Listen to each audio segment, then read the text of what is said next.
आपने 2 uncapped players पे इतने पैसे लुटाए। आप कह रहे थे समीर रिजवी को भी उन्होंने 8.5-9 करोड़ में खरीदा था 2024 में, बट उसके बाद हमने देखा समीर रिजवी जब दिल्ली में आए 1 साल बाद ही, तो उन्हें कुछ बहुत ही बेस प्राइस पे खरीदा गया।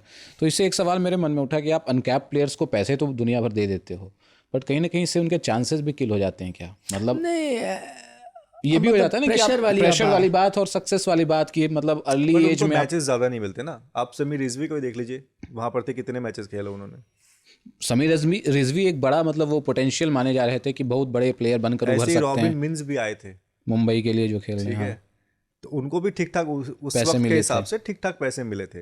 अब पवन नेगी आया, पवन नेगी, नेगी yes। देखिए 2000 8 8.5 करोड़ हाँ। कुछ उनको मिले थे। 8 8.5 के आसपास मिले थे, लेकिन उसके बाद क्या हुआ?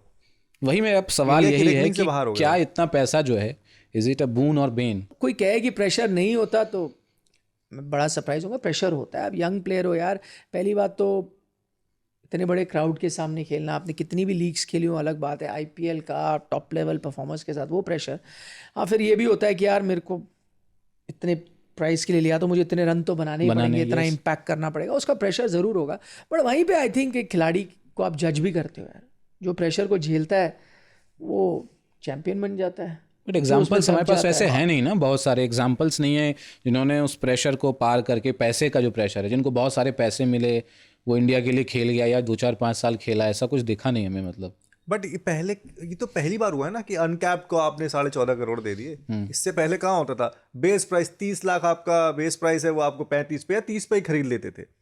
अब ये हमें हाल फिलहाल में देखने के लिए हाल मिला फिलहाल पिछले कि 3-4 वो करोड़ों में जाने लगा। यस। अदरवाइज तो क्या होता था कि वो बेचारा आता था, एक ए प्लेयर आया, उसने अपना बेस प्राइस रखा, वो उसको पता था कि मैं इतने पे ही जाने वाला हूँ। लेकिन अब फ्रेंचाइजीज जो स्काउटिंग हो रही है, ये प्रशांत, वीर, कार्तिक, ये कोई ऐसा नहीं था कि वहां पर ऑक्शन में जाके उन टीमों ने डिसाइड किया है।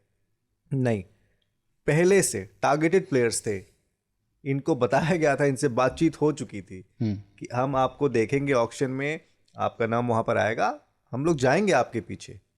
और ये जो 14 करोड़ 20 लाख मिले हैं, ये सिर्फ सीएसके की वजह थोड़ी, क्योंकि बाकी और भी टीमें गई ना उनके पीछे, बिल्कुल। वो प्राइस एक्सेलरेट हो गया। बट ये दोनों सीएसके के टारगेटेड प्लेयर थे,